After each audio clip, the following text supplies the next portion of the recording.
Hai Sobat Aspirasi, balik lagi di Aspirasi Podcast. Kali ini barengan sama Alfida Viva. Dan di Aspirasi Podcast kali ini kita kedatangan narasumber yang pastinya keren banget ya. Yang kemarin barusan aja memenangkan juara di Lomba Inovasi Digital yang diadakan oleh Perpusnas. Langsung aja kali ya Sobat Aspirasi. Halo Kak Gian dan Kak Via. Kenalan dulu dong, mungkin dari fakultas mana? Halo dan semuanya. jurusan apa mungkin ya? Siap. Halo semuanya, kenalin nama aku Gian. Aku dari Prodi Seni Rupa Murni Angkatan 2020, Fakultas Ilmu Budaya. Halo semuanya, aku Kavia, aku juga dari Prodi Seni Rupa Murni dan FIB. FIB Pride ya. FIB Pride. Mantap. Nah, kan berdasarkan riset, waduh riset banget nih ya ngomongnya. Jadi aku lihat nama timnya ini berempat ya Kak ya? Iya, benar berempat. Bisa disebutin itu siapa aja?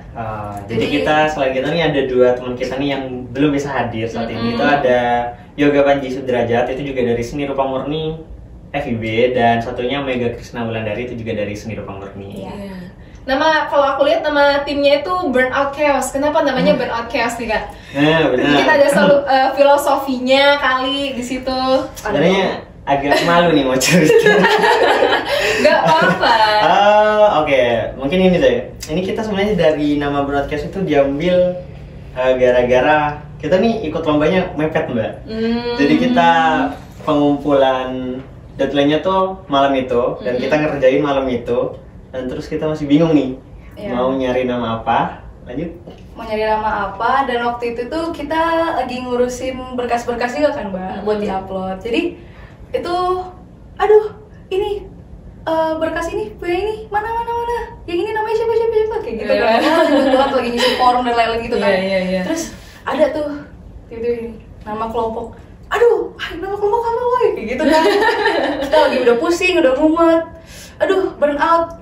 Terus chaotic kan Kita Mbak. chaos nih. Ya udah bener chaos. Bener chaos Oke. gitu.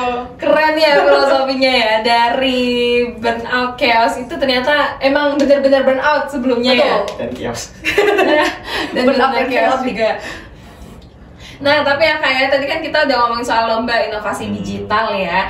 Nah, emang lomba ini tuh lomba yang seperti apa sih Kak? Apakah annually program, dan kenapa UB bisa ikut nih di tahun ini? Oke. Jadi LIDM ini, Lomba Inovasi Digital Mahasiswa ini lomba tahunan yang ada ini tuh dari Puspesnas, itu dari Kemendikbudristek juga. Di situ tuh kita lombanya tuh ada 5 cabang aslinya Mbak, dan dari UB tuh kita ikut 4 cabang aslinya. Termasuk yang kita ini kita masuk di divisi poster digital, gitu. Jadi emang pengennya lomba poster digital gitu ya? Ya mungkin gara-gara berangkat dari pendidikan kita juga ya, dari Seni Rupa Murni kan poster lah, seni gitu. Jadi kita berangkat dari situ ya, kita coba ikut deh, dan alhamdulillah gitu. Tapi mungkin Sobat Aspirasi tadi penasaran nih, tadi temanya ada apa aja nih Kak? Kalau dari Puspesnas sendiri itu ngambil dari beberapa SDGs, yaitu ada, kalau nggak salah tuh soal kesetaraan gender, soal makanan sehat, sama pendidikan. Nah, untuk kita itu kita ngambilnya yang pendidikan. Oke, kenapa pengen ngambil pendidikan? Emang apa sih Kak yang men-encourage Kakak untuk mengambil tema ini sebenarnya? Sebenarnya juga dari ini sih, nama divisi kita kan aslinya poster digital poster pendidikan. Nah, ya kita harus juga bagaimana poster ini terhadap pendidikan saat ini gitu, dan apalagi kan kita ngangkat temanya tentang pernikahan dini, yang ini juga ada sangkut pautnya sama pendidikan dan kesetaraan gender. Iya, gitu. jadi sebenarnya kayak in a way kita kayak ngambil beberapa dari 2 tema yang ada gitu. Emang kenapa Kak ngambil pernikahan dini? Tapi emang ya Sobat Aspirasi, isu pernikahan dini sekarang itu emang lagi marak ya. Apalagi makin tahun ke tahun itu makin banyak banget ya kasus ini. Dan yang menjadi, bisa dibilang korban pertamanya adalah perempuan yang dipaksa. Bener ya? Ya, yang biasanya ini berdampak pada ekonomi dari keluarganya juga. Mungkin aku pengen denger nih pendapat dari Kakak tentang hal ini tuh kayak gimana Kak? Oke, sebenarnya kita juga kemarin berangkat dari beberapa isu-isu yang sempat viral kemarin, yang masalah di Ponorogo itu, yang sampai ratusan ya kalau nggak salah, itu sampai nikah dini gitu. Terus juga kebetulan dari lingkungan pribadi saya sendiri, kemarin bahkan saya dari Madura tuh kayak cukup banyak tuh pernikahan dini di sekitar tetangga, bahkan orang tua saya dulu juga nikah umur 12 tahun gitu. Nah dari situ kita kayak muncul apa ya, kayak ini enaknya diangkat karena juga lagi panas kan waktu panas, itu, gitu. jadi ya udah pakai ini aja. Dan didukung dosen juga. Iya, tapi emang kita tahu pernikahan dini sekarang itu emang lagi marak banget ya, apalagi yang masyarakat di yang tinggal di pedesaan gitu ya, masih jauh dari pendidikan, masih jauh dari teknologi, mungkin mereka pengetahuan tentang pernikahan dini juga masih minim gitu ya. Yang penting kalau yang kita tahu ya Kak ya, kalau nikah itu orang tahu, orang masyarakat Indonesia tahu banyak anak banyak rezeki gitu ya. Stigma buruk itu masih sampai sekarang ya. Cewek tuh nanti kerjanya juga di dapur, jadi nggak perlu sekolah tinggi lah. Itu juga stigma yang sampai saat ini tuh masih banyak gitu di masyarakat, khususnya di desa-desa gitu. Betul. Tapi aku penasaran ya nih Kak ya, aku sempat baca posternya juga nih ya Sobat Aspirasi, buat yang belum tahu. Jadi dari aku baca posternya ini mungkin awalnya tuh kayak bingung gitu ya, ini apa sih maksudnya, ada perempuan yang menangis gitu ya Kak ya. Mungkin bisa dijelasin itu maksud dari posternya apa tuh Kak? Mungkin dari Kak Fia nih, penasaran. Boleh. Jadi sebenarnya kalau di poster itu kita bisa lihat ada seorang anak yang dia masih pakai seragam, dan seragam itu sedang di apa ya? Kayak dicabut gitu loh, dipaksa diganti dan gitu. Kalau dilihat juga bisa dilihat tuh dia lagi dirias gitu kan untuk jadi pengantin. Dan di belakang itu dia ada yang menggenggam pundaknya gitu. Jadi sebenarnya pesan yang mau disampaikan itu tuh kayak anak ini tuh sebenarnya terpaksa untuk menikah, untuk merayakan sesuatu yang entah untuk siapa, kayak gitu jadinya Kak. Dia gitu. kayak pas raja gitu sambil air matanya jatuh gitu. Terus di situ kita juga banyak semacam Easter egg, banyak Easter egg. Kayak ada apa? foto ini juga, ya dia megang kertas, ada tulisnya itu kayak harapan dia. Terus ada juga foto dia sama teman-temannya, bahwa dia tuh masih sekolah, dia masih punya banyak teman. Terus ada tulisan UB kami gitu. Dia masih padahal pengen punya harapan dia mau kuliah di UB gitu, tapi dia harus dipaksa untuk melakukan pernikahan gitu. Iya. Berarti ya Sobat Aspirasi, dari satu poster itu bisa menjelaskan banyak hal gitu ya kayak keren banget sih. Dan tapi aku penasaran juga nih, pasti kan kalau kita ingin menggarap suatu poster atau komik ini ya, ini pasti ada challenge-nya ya enggak sih? Ada tantangan tersendirinya. Mungkin dari kakak-kakak nih bisa dijelasin apa challenge dalam menggarap poster dan komik ini? Sebenarnya kalau yang utama tuh lebih ke waktu sih Mbak. Karena kemarin kita benar-benar H-4 H-3 kita ngerjain itu. Jawab ya. Jadi tuh kemarin itu tuh aku sebenarnya awalnya tuh aku diundang dosen ke grup yang emang buat LIDM ini, dan aku tiba-tiba udah sama kelompok gitu, udah dikelompokin sama dosenku. Habis itu setelah tahu pembimbingnya siapa, aku chat pembimbingku, "Ibu ini gimana?" gitu kan. Terus kamu kalau mau ikut, kamu cari teman-teman yang emang cocok aja, biar nanti depannya jalannya lancar gitu kan. Terus oke. Akhirnya aku chat tuh mereka ini, Sugi, Mega, Yoga ya kayak gitu kan. Terus udah gitu aku buat grup dan ada TM-nya kan. Sebelumnya kan harus seleksi UB dulu posternya. Nah itu tuh deadline-nya cuma 3 hari, kalau nggak salah 3 atau 4 sih? Iya 3 atau 4 hari lah pokoknya. Nah makanya jadi waktu itu tuh yang menjadi penghambat untuk pembuatan poster ini. Kayak gitu sih kalau penghambatnya. Iya. Gitu. Dan kalau komiknya? Kalau komik tuh sebenarnya itu luaran sih dari lomba. Aslinya lombanya itu cuma poster doang. Nah, komik ini sebagai media luar, media penyampaian lah, membantu agar komik poster ini lebih terbaca gitu. Iya. Berarti according dari ceritanya Kak Fia tadi, dengan waktu 3 hari ya mepet, pantas namanya burnout chaos ya. Betul. Dan karena mepet banget dengan waktu semepet itu ya sih. Tapi ya Kak ya, waktu ngomongin soal komiknya, aku baca di Instagramnya Univ Brawijaya ya, kalau Sobat Aspirasi pengen baca, itu di komiknya itu ada seorang tokoh namanya Tante Dira. Nah, Tapi aku penasaran nih, aku pengen meng-highlight Tante Dira. Mungkin bisa jelasin apakah Tante Dira ini adalah korban dari pernikahan dini itu atau gimana nih? Oke, boleh. Jadi di komik itu kita kan ada dua karakter gitu ya, Tante Dira sama Nina. Sorry.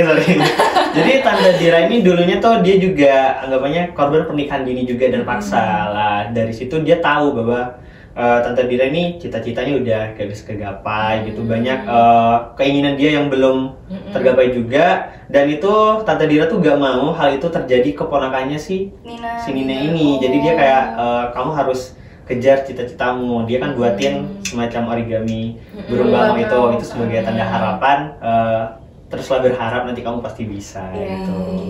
Ini jadi quotes nih di podcast ini ya, sobat aspirasi, untuk terus berharap. Jangan stigma-stigma masyarakat itu sebenarnya harus kita hentikan sebenarnya ya.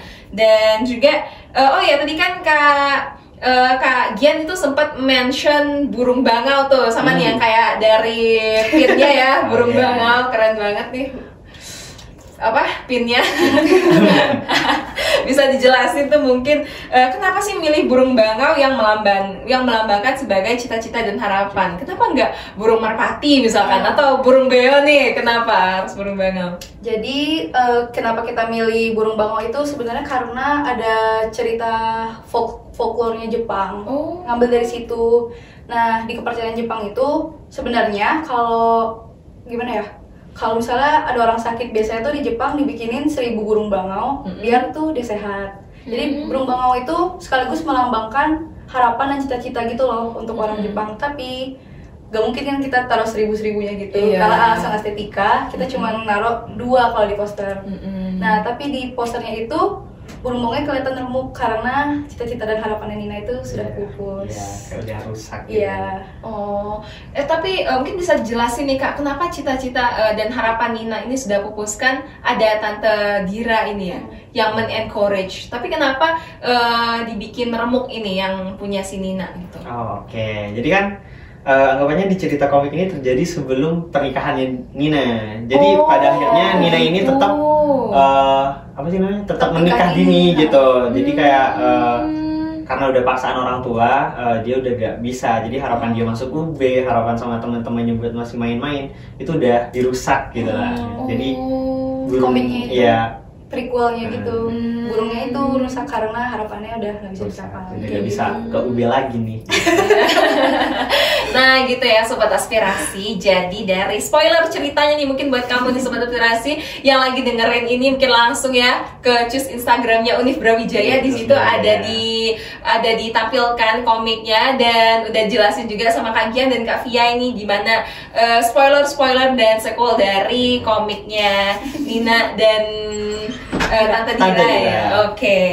Tapi menurut tadi kan kita udah menjelaskan tentang pernikahan dini, tentang perempuan juga gitu kan. Menurut Kakak nih, apa sih penyebab masyarakat Indonesia tuh masih menormalisasikan pernikahan dini ini? Oke.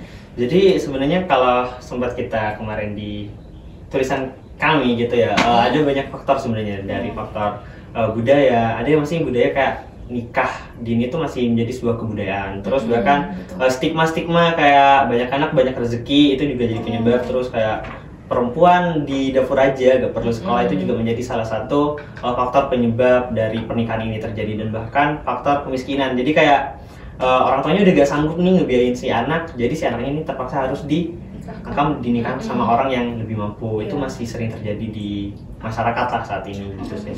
Betul sekali sih, saya setuju banget ya Sobat Aspirasi dengan Kak Gian. Emang bener banget, apalagi yang tadi tuh faktor kemiskinan ya. Mungkin kalau Sobat Aspirasi nih sering lihat di internet gitu viral, perempuan berumur 16 tahun menikah dengan bapak-bapak umur 56-60 tahun. Itu sebenarnya fenomena yang miris sekali ya Sobat Aspirasi, namun sangat diromantisasikan oleh penduduk-penduduk sekitar. Dan aku lihat juga pesta yang dibuatnya pun sangat mewah-mewahan ya kan ya ampun. Ada tambahan sebenarnya lagi Mbak, ini pergaulan bebas. Betul. Itu juga menjadi salah satu faktor dari pernikahan dini ini Mbak. Ya, kayak amit-amit gitu ya, udah hamil di luar nikah, nikahin aja lah gitu ya. Iya. Betul. Tapi ini sebenarnya kalau kita ngomong pernikahan dini, kita ngomong juga soal perempuan ya Kak ya. Tadi itu kan kalau ngomong pergaulan bebas terus nikah, dan biasanya itu mereka itu mendapatkan, apalagi perempuan ya, mendapatkan KDRT dan perceraian tuh. Nah, tanggapan dari kakak itu gimana tentang hal ini? Misalkan perempuan dapat KDRT dan perceraian, itu kan dari pernikahan dini juga kan kebanyakan biasanya kasusnya itu.